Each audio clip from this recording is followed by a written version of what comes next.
repórter nos Walter. Estamos aqui, agora, aqui no bairro Zé Walter. Deus me livre morar aqui. Só tem boi. Ó a casa dele bem aqui, ó. Só tem boi aqui no Zé Walter. E nós encontramos, pela primeira vez, um bebo. Como é que você chama, meu filho? Cortando pro bebo. E você veio aqui, qual vai em nome do Senhor? Qual vai ser bar? Porque Deus me livre morar aqui, nesse bairro, que é o Zé Walter. Nada não.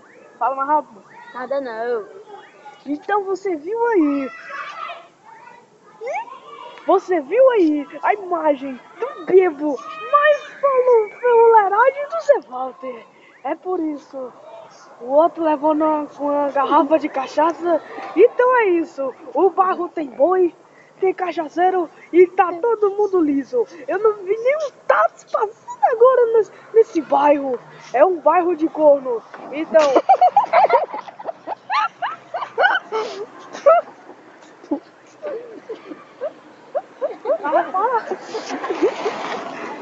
Você viu aí o Tatos passou e eu nem percebi. Esse é Tatos pirata. Eu não pego Tatos pirata. Então, vamos fechando mais com mais uma reportagem do Fuleiragem Repórter.